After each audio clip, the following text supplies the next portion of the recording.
Each and every year, from December 26th to January 1st, millions of folks come together to observe Kwanzaa. It's a time we set aside to honor family, community, and the rich culture we've been blessed with. Kwanzaa got its roots back in 1966 in the United States of America, right in the thick of the civil rights movement, where racial tensions soared high. An activist by the name of Maulana Karenga had a vision and created it to bring Black Americans closer together to help each other reach back and touch our African heritage and to stand tall and proud of who we are. The name itself, Kwanzaa, comes from a Swahili phrase, Matunda ya Kwanza, which means first fruits.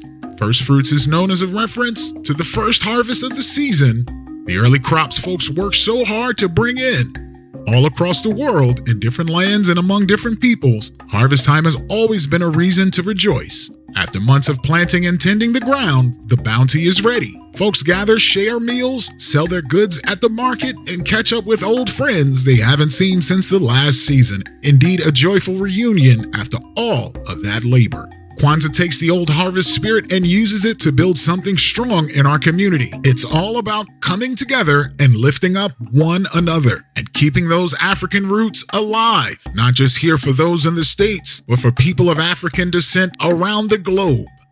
At the center of it all are the Nguzo Saba, the 7 principles. They aren't just words, they're principles to live by. First, there's Umoja, for unity. We strive to keep the family and the community strong and together. Next up, there's Kujichagulia, for self-determination. We must think for ourselves, define ourselves, and decide as a people who we want to be, instead of letting others do it for us. Ujima, collective work and responsibility. We tackle our problems as one, helping our brothers and sisters build a better tomorrow by working as a family today. Ujama, Cooperative Economics. We build and support our own businesses and keep the wealth circulating right here in our neighborhoods. Nia, purpose. We should have a shared purpose that helps to develop our community that empowers us.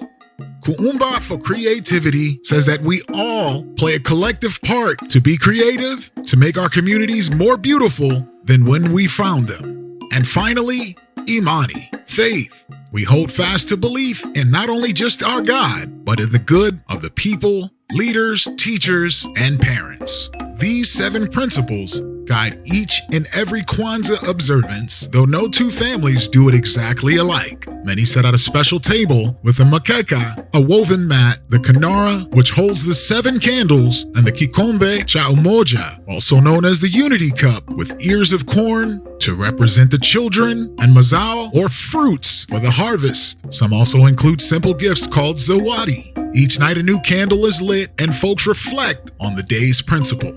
These days, you'll find Kwanzaa being celebrated not only in the U.S., but in homes and communities across the globe. However a family chooses to mark the days, the heart of it remains the same, honoring our African heritage, taking pride in our families and communities, and strengthening the bonds that hold us together. That's Kwanzaa, a tradition worth carrying on.